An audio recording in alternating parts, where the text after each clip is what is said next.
cette séance, les administrateurs ont examiné les résultats financiers de la SSC pour l'exercice écoulé. Les chiffres présentés ont montré une progression significative des recouvrements grâce à l'efficacité des équipes et à la mise en œuvre de stratégies innovantes.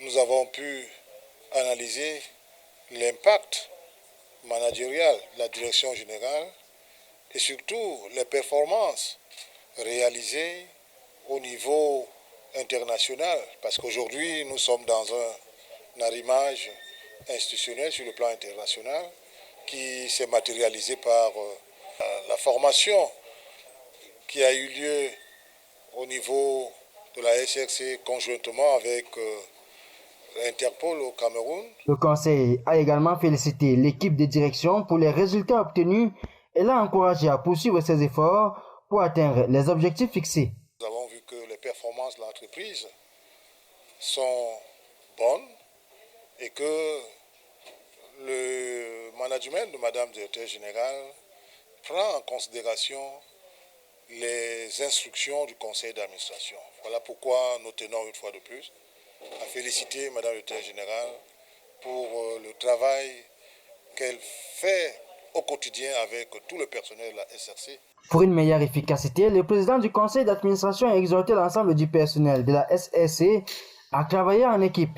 Mais nous avons également appelé l'attention des collaborateurs de Madame le Directeur Général sur les actes qui peuvent être posés et qui peuvent bien évidemment porter atteinte à la notoriété de notre entreprise. Et sur ce point, le Conseil s'engage à prendre ses responsabilités et à exiger que le respect de l'éthique institutionnelle soit observé par tous ceux qui sont au service de la SRC. Pour l'année en cours, le conseil d'administration prévoit le renforcement de la présence de la SSC sur le marché national et international pour une meilleure gestion des avoirs et des créances.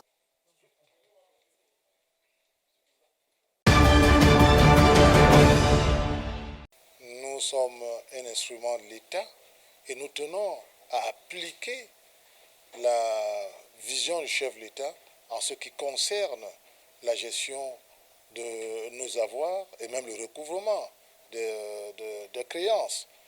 Cette action est bien évidemment inscrite dans une démarche du gouvernement qui, il faut le savoir, est bien organisée par des principes majeurs de rigueur, de moralisation, dont la direction générale a été une fois de plus invitée à toujours sauvegarder ses acquis. Cette institution qui n'était pas connue de l'opinion publique et même internationale porte aujourd'hui une autorité respectée parce que nous avons à la tête de la SRC une directrice générale qui donne le meilleur d'elle-même pour satisfaire les attentes du chef de l'État. Nous sommes les ouvriers de la nation, nous sommes au service d'un idéal de développement de notre pays et c'est le travail qui est fait au niveau de la SRC. Il ne faudrait donc pas individualiser et aller dans des attaques qui consistent à affaiblir le leadership de la SRC. D'où la mobilisation de tout le conseil d'administration dans l'encadrement de Madame le Directeur Général parce qu'elle fait un travail qui, en réalité, satisfait les attentes du conseil d'administration et même du chef de l'État. Par essence, le conseil d'administration de la Société de recouvrement des créances du Cameroun est l'organe délibérant qui définit la stratégie et oriente la gestion de cet établissement financier public. Il a vocation, comme on a pu l'entendre à la sortie de la session de ce jour, à soutenir la direction générale dans sa stratégie de modernisation des méthodes de recouvrement s'arrimant aux standards internationaux. On a la preuve à travers la session de formation intensive de 5 jours organisée il y a quelque temps à Yaoundé, en partenariat avec la police nationale, animée par des experts d'Interpol sur la lutte contre la corruption, le blanchiment des capitaux et le recouvrement des avoirs criminels. On peut tout aussi le voir à travers la convention de partenariat signé en janvier 2026 avec l'ambassade du Cameroun en France, un partenariat qui va permettre de traquer les milliardaires en carton, comme on les appelle, et de récupérer les avoirs criminels dissimulés à l'étranger.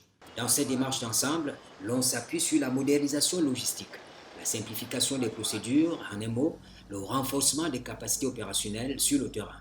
La SRC poursuit donc en 2026 une stratégie de montée en puissance dans le domaine de la protection de la fortune publique et de la gestion des créances.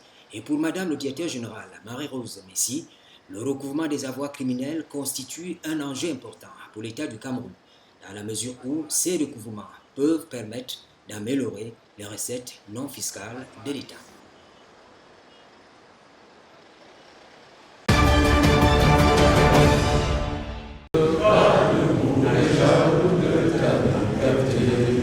Un protocole de fer pour une ambition de marbre. Sortir la SND 30 des tiroirs administratifs. Ce jour à Yaoundé, experts, sociétés civiles et décideurs publics ont investi le Conseil économique et social. L'objectif de ce premier forum sur les questions économiques étant de disséquer la stratégie nationale de développement pour en accélérer la mise en œuvre. À l'antenne, nous nous contentons de poser des questions de journalistes par rapport à un sujet économique qui domine l'actualité. Mais ici, nous laissons la place aux experts, à tous ceux qui gravitent autour de la SND 30, à tous ceux qui travaillent dans ce vaste chantier. On leur laisse la place pour qu'ils puissent faire des propositions. C'est un forum qui est en réalité un réceptacle d'idées, un réceptacle de propositions pour mettre notre pays sur les rails du développement. Énergie, décentralisation, ressources humaines et surtout import-substitution, 4 piliers passés au crash test. Une démarche de vérité validée par l'institution hôte qui y voit un outil de pilotage nécessaire. Il s'agit de voir ce qui a marché pour renforcer les actions dans ce secteur, sur ces leviers, et ce qui n'aurait pas marché pour faire des propositions d'amélioration à l'attention des dirigeants. Nous ne sommes pas un forum de décision, nous sommes un forum de proposition. Au cœur de l'événement, la dédicace des tomes 1 et 2 du manuel sur les questions économiques. 2 tomes, 40 entretiens, une véritable radiographie de l'économie nationale pour ne plus avancer à vue.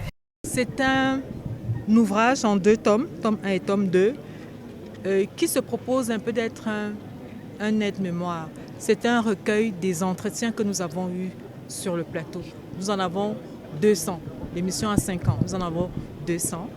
Ce qu'on a voulu ressortir dans cet ouvrage, c'est d'abord le fait que c'est un outil d'aide à la décision, à la fois qui intéresse une pléthore de structures, de personnes. Après la cérémonie protocolaire, place au débat. Face aux représentants des ministères clés, l'exigence de matérialisation prime. Car ici, la réussite de la SND 30 ne se jugera pas à la qualité de l'échange, mais à la réalité des chiffres. Petit frère, ne me manque pas de mépris. Sinon, tu vas me payer. Le gouvernement qui va lancer les travaux.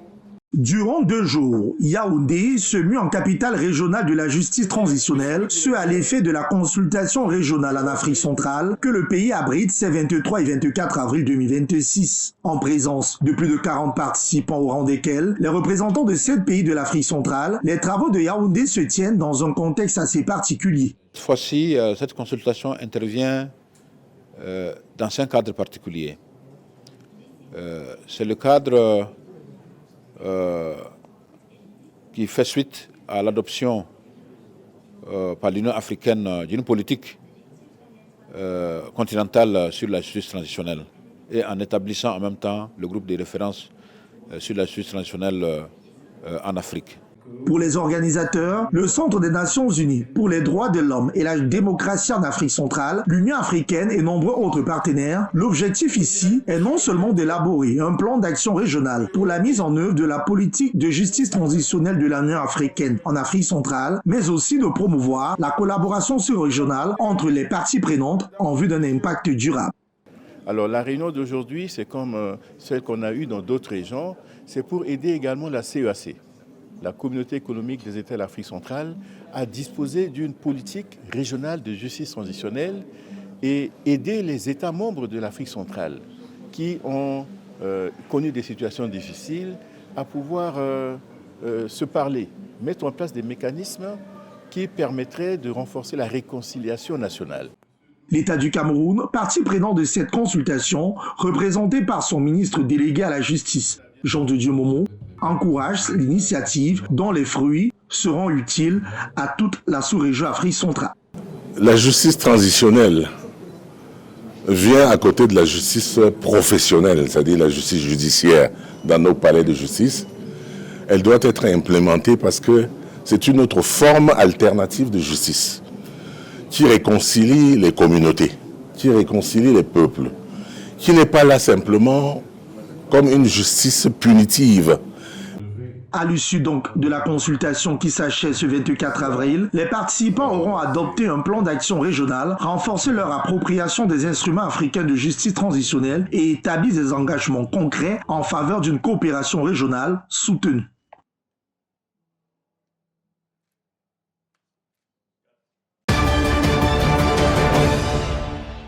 Ici de permettre aux journalistes de s'approprier effectivement de ces notions fondamentales qui leur permettent d'assurer un bon traitement de l'information, de comprendre certaines spécificités du droit électoral camerounais sous le prisme du droit électoral de manière fondamentale, de la science électorale de manière générale, et de comprendre les spécificités du droit électoral camerounais pour ce qui est des différents types d'élections, qu'il s'agisse des élections présidentielles ou des élections locales, et des élections législatives ensuite et sénatoriales, de permettre de comprendre ce que c'est que la démocratie de manière fondamentale et quels sont les éléments qui permettent de qualifier une élection de démocratique.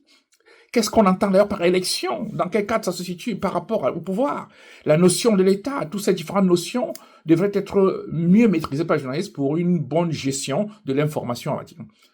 Et vous ne pouvez pas ne pas comprendre la démocratie, comprendre ses piliers, les piliers de la démocratie, les fonctions même des élections, simplement. Ne pas comprendre ce qui structure ce qu'on appelle l'état de droit. Vous ne pouvez pas, si vous n'avez pas une bonne maîtrise de cela, vous ne pouvez pas traiter de l'information en matière électorale. L'électoral, c'est comme les autres dimensions du droit, avec leur spécificité, leur technicité. Et c'est pas tout le monde qui peut le manipuler. Donc, par exemple, il faut que les journalistes comprennent ce que c'est qu'une population, les citoyens, la différente population et habitant sur un territoire, qu'on comprenne ce que c'est qu'un corps électoral, un collège électoral, un électorat, ces différentes notions, la liste électorale, fichier électoral, liste électorale nationale, tout ça c'est des spécificités qu'il faut comprendre pour mieux traiter l'information. Et il fallait leur expliquer du point de vue du constitutionnel, c'est-à-dire même si le droit électoral n'est pas constitutionnalisé, il y a des éléments du droit électoral camerounais qui sont constitutionnalisés, notamment la participation, le droit à la participation. Et j'aime rappeler que le constituant camerounais a fait de l'acte de vote un droit obligatoire. Le vote est obligatoire au Cameroun, ce que beaucoup de journalistes, et même des citoyens, et même des experts, même des juristes ne savent pas, que le vote est obligatoire au Cameroun, c'est le choix qui est libre. Mon intervention, j'ai dit qu'il y a au moins une trentaine de cas de féminicide parce que tuer est devenu un geste banal. On n'a plus peur d'ôter la vie, surtout d'ôter la vie à celle qui la donne. Donc nous condamnons avec la dernière énergie ces atrocités. Et laissez-moi vous rassurer que avec la participation et la collaboration de d'autres administrations et des partenaires techniques et financiers, nous sommes en train d'élaborer un projet de loi et pour réprimer, on l'adopte, pour réprimer les violences faites aux femmes et aux filles. Et nous espérons que cette loi va aboutir. Elle est déjà à un niveau assez avancé. Nous espérons qu'elle sera adoptée dans les prochains mois. Il est donc question, cette fois, que nos collaborateurs intègrent ces données.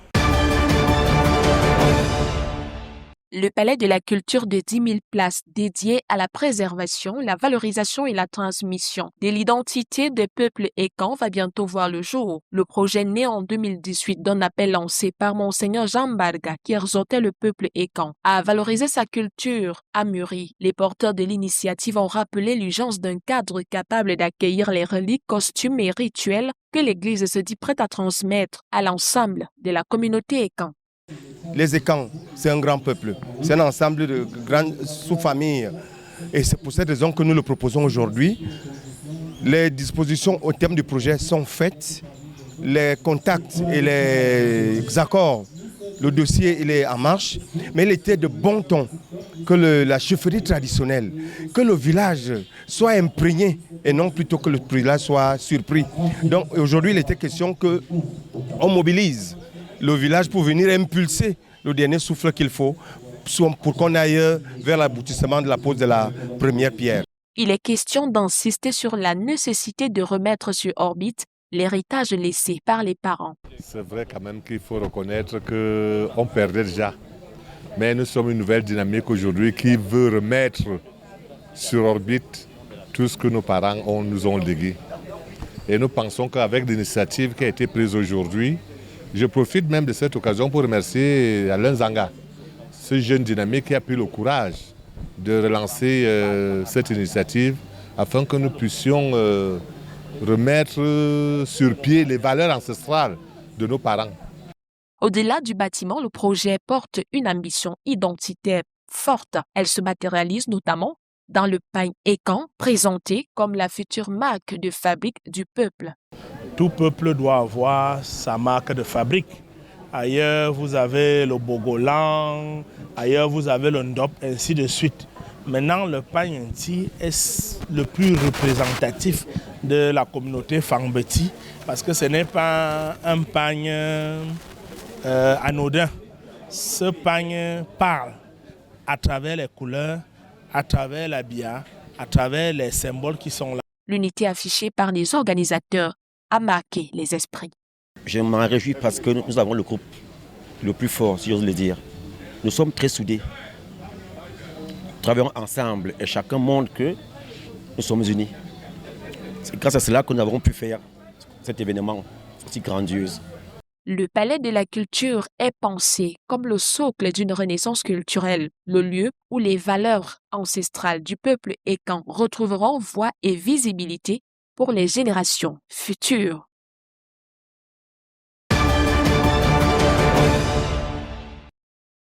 Né le 20 juillet 1949 en Voula, près des Boulevards, Jean-Pierre Biyiti-Biessam a débuté sa carrière dans la presse écrite. Formé à l'école supérieure de journalisme de Yaoundé, il rejoint Cameroun Tribune, puis la CIA TV, où il dirige le service de l'information au début des années 1990. La bascule vers l'administration est progressive. Conseiller technique, chargé de mission à la présidence, secrétaire général au ministère des Postes, il gravit des échelons sans bruit. En 2009, le président de la République, Paul Biya, le nomme ministre des Postes et Télécommunications. Il occupera ce poste jusqu'en 2015. Puis vient Israël. Par décret présidentiel du 31 mai 2018, il est nommé ambassadeur extraordinaire et plénipotentiaire à Tel Aviv, un poste stratégique. La coopération sécuritaire entre le Cameroun et Israël est réelle, profonde, même si discrète. Il y reste jusqu'en février 2026. Jean-Pierre Biyiti-Biessam était aussi auteur. En 2004, il publie Cameroun, complot et bruit de bottes aux éditions L'Harmattan Cameroun, 120 pages sur les turbulences politiques du pays. Jean-Pierre Biyiti-Biessam laisse derrière lui une carrière intellectuelle réelle, 3 doctorats, des fonctions techniques au sommet de l'État, une présence dans les débats sur le numérique camerounais.